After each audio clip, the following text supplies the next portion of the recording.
हरे कृष्णा। आज चर्चा करने का प्रयास करेंगे छठे अध्याय का 39 नंबर श्लोक। देखिए, एतन्मे संशयं कृष्ण छेत्तुम अर्हस्य अशेषतः त्वदन्यः संशयस्यास्य छेत्ता नाहि उपपद्यते। एतन्मे संशयं कृष्ण छेत्तुम अर्हस्य अशेषतः त्वदन्यः संशयस्यास्य छेत्ता नाहि उपपद्यते। ओके सुभेश माता जी, प्लीज रिपीट। एतन्मे संशयं कृष्ण छेत्तुर्मा छेत्तुम अर्हस् छेत्तुम् अर्हष्यसे शतः तत्त्वन्नः संशयस्यास्य छेत्ता न उपपद्यते। ओके, वेल डन माता जी। ठीक है, देखिए, एतत् में संशयम कृष्णा। एतद यह है, में संशयम मेरा संदेह, कृष्णा क्या संदेह है, जो पिछले दो श्लोकों में अर्जुन ने कहा। ठीक है, ये मेरा संशय है कृष्ण। छेतुम अर्हस्य अशेषतः। अर्हसी मतलब रिक्वेस्ट करना। तो अर्जुन कह रहा है मैं आपसे रिक्वेस्ट करता हूं अशेषतः। अशेषतः मतलब पूर्णतः। छेतुम कोई भी, मतलब कोई भी डाउट ना रह जाए, या कोई भी संदेह मेरे मन में ना रह जाए। अशेषता बिल्कुल कंप्लीट, पूर्ण रूपेण आप मेरे डाउट को क्लियर कर दीजिए। मतलब ऐसा कोई हिस्सा बच ना जाए जिसमें मुझे डाउट फिर भी रह जाए आपके उत्तर के बाद। अशेषतः, शेष मतलब कुछ रह जाना, अशेष मतलब कुछ ना रह जाना। तो जो मेरा डाउट है उसको पूरा कंप्लीटली क्लियर कर दीजिए।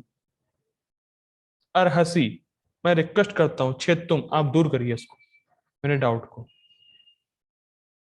तो मैंने पहले बताया था, संशय होना दिक्कत नहीं है, पर संशय का रहना दिक्कत है। ठीक। अब मान लीजिए भगवान अर्जुन से कहें, अरे क्या तुम्हारा डाउट कोई और क्लियर कर देगा, किसी और के पास चले जाओ। भाई ये डाउट जो तुम पूछ रहे हो किसी और के पास क्लियर कर लो जाके। तो अर्जुन कहते हैं त्वद अन्य संशयस्यास्य। इस संशय को त्वद अन्य, त्वद मतलब आपके अन्य, आपके अलावा, छेता ना कोई और क्लियर उपपद्यते नहीं कर सकता। समझ में आ रहा है संस्कृत? त्वद अन्य, अन्य मतलब अन्य मतलब दूसरा कोई, त्वद आपके अन्य, आपके अलावा, संशयस्यास्य मेरा जो संशय है, छेता ना क्लियर नहीं, उपपद्यते कर सकता कोई। ठीक है। तो क्या दो बातें अर्जुन बोल रहे हैं कि मेरा डाउट पूरा क्लियर करिए, कुछ भी रह ना जाए, और आपके अलावा मेरा डाउट कोई और क्लियर कर नहीं सकता है। ठीक, या करने में समर्थ नहीं। ठीक है, देखते हैं अनुवाद प्रभुपाद जी का। हे कृष्ण, यही मेरा संदेह है, यही मतलब पिछले के दो श्लोक। और मैं आपसे इसे पूर्णतया अशेषतः, कुछ रह ना जाए, दूर करने की प्रार्थना कर रहा हूं। आपके अतिरिक्त अन्य कोई ऐसा नहीं है जो इस संदेह को नष्ट कर सके। ठीक।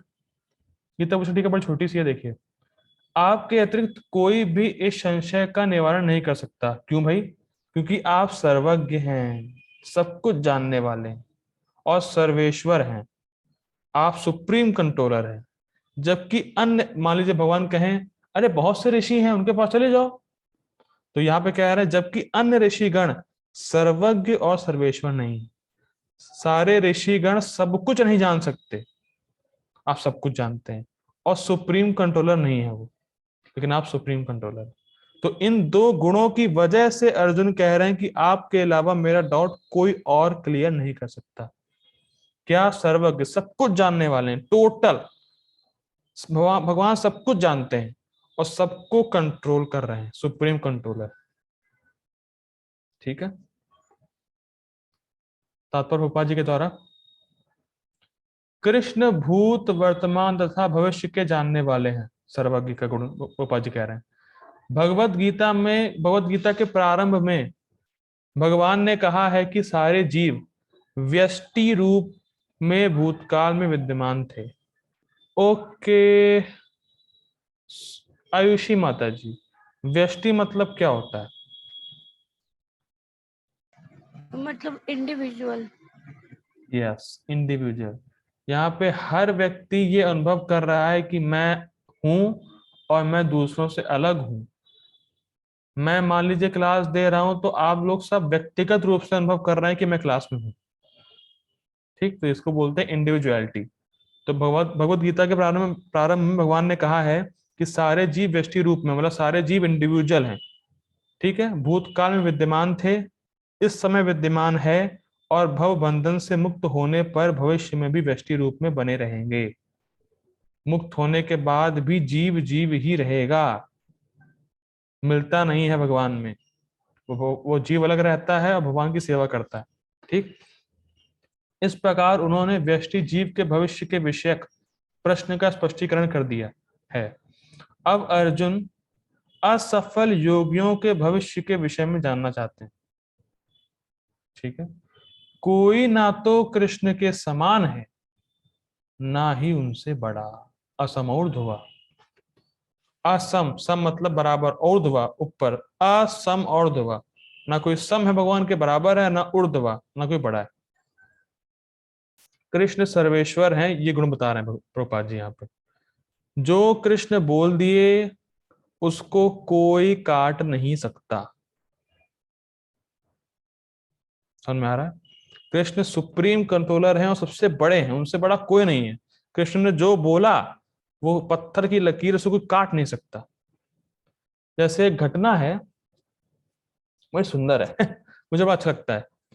महाभारत के युद्ध के बाद भगवान कहीं जा रहे थे, तो रास्ते में उटुंग ऋषि, उटुंग ऋषि हैं कोई, उटुंग ऋषि आए थे और भगवान कृष्ण से कहा कि आप महाभारत का युद्ध रोक सकते थे, आपने रोका नहीं, आपने कराया, बहुत से लोगों की जान ली आपने, मैं आपको श्राप देता हूं।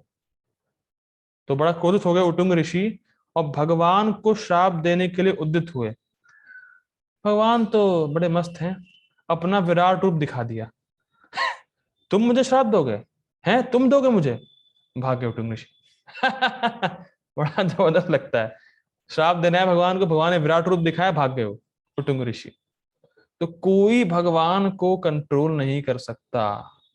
भगवान पूरी तरीके से इंडिपेंडेंट है। भगवान जो बात बोल दिए, जो सिद्धांत रख दिए, जो नियम बना दिए, वो होगा ही, कोई उसको टाल नहीं पाएगा। ठीक है, देखिए अब क्या कह रहे हैं आगे। तथा कथित बड़े बड़े ऋषि तथा दार्शनिक जो प्रकृति की कृपा पर निर्भर हैं, निश्चय ही उनकी समता नहीं कर सकते। ये पढ़ा था टीका में कि जो अन्य ऋषि लोग हैं वो सर्वज्ञ नहीं है, सर्वेश्वर नहीं है। वो भी, जितने भी ऋषि हैं वो भी कुछ कुछ माया से प्रभावित हो सकते हैं, माया की कृपा पर वो जीते हैं। ठीक, लेकिन भगवान कभी माया में आ नहीं सकते, वो माया को कंट्रोल करने वाले। ठीक है, अतः समस्त संदेहों का पूरा पूरा उत्तर, पूरा पूरा मतलब अशेषतः, अतः समस्त संदेहों का पूरा पूरा उत्तर पाने के लिए कृष्ण का निर्णय अंतिम तथा पूर्ण है, क्योंकि वे भूत वर्तमान तथा भविष्य के ज्ञाता हैं, किंतु उन्हें कोई भी नहीं जानता। ये श्लोक आता है 7वें अध्याय में आएगा। क्या श्लोक है वो, मुझे याद नहीं आ रहा है। कोई श्लोक है, उसमें कहता है भगवान की मैं सब जानता हूँ लेकिन मुझे कोई नहीं जानता। 7वें अध्याय का श्लोक है। ठीक है, कृष्ण तथा कृष्ण भावना भावित व्यक्ति ही जान सकते हैं कि कौन क्या है। ये बड़ा सुंदर है। जब जहां पर कहा जा रहा है भगवान को कोई नहीं जानता, लेकिन जो भक्त हैं वो जान सकते हैं कि कौन क्या है, मतलब भगवान कौन है, जीव कौन है, प्रकृति क्या है, सब जान सकते हैं भक्त लोग। क्योंकि भक्त अपने चर्म चक्षु को नहीं इस्तेमाल करके ज्ञान चक्षु का इस्तेमाल करते हैं। हमें ज्ञान चक्षु से देखना चाहिए। जो शास्त्र चक्षु है मतलब शास्त्र की आंखों से, शास्त्र की दृष्टि से हमें चीजों को देखना चाहिए। और शास्त्र कौन दे रहा है? शास्त्र भगवान ही दे रहे हैं। ठीक है, तो शास्त्रों के माध्यम से हमें देखने का प्रयास करना चाहिए। जैसे फॉर एग्जाम्पल मान लीजिए कोई व्यक्ति अपने घर पे खाना बना रहा है, भगवान को भोग नहीं लगा रहा है, खूब मजे से खा रहा है। जो भक्त है वो जानता है कि ये पाप खा रहा है, इससे वो बंध जाएगा, इससे उसको जगत में आना पड़ेगा।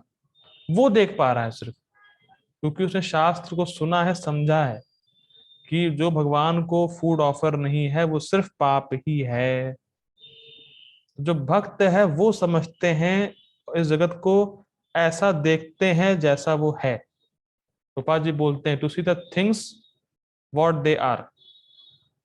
ठीक है, to see the things as it is. जो भक्त हैं वही देखते हैं, वही समझते हैं चीजों को कि वास्तव में जगत में क्या है क्या नहीं। वो वास्तविक रूप से देख पा रहे हैं, बाकी सब अंधे हैं। जिनके पास शास्त्र चक्षु नहीं वो सब अंधे हैं, जिनके पास शास्त्र चक्षु है वही इस जगत को देख रहे हैं बस। भागवतम में श्लोक श्लोक आता है एक, अपश्यताम आत्म तत्वम, ऐसे आता है सपश्यति न पश्यति, मतलब देख के भी नहीं देख रहे हैं। जो आत्म तत्व को नहीं जानते, जो शास्त्रों को नहीं जानते, वो देख के भी नहीं देख रहे हैं। ठीक है, तो इसीलिए शास्त्र चक्षु को जो है भक्त लोग इस्तेमाल करते हैं। हरे कृष्णा, ये रुकते हैं हम लोग।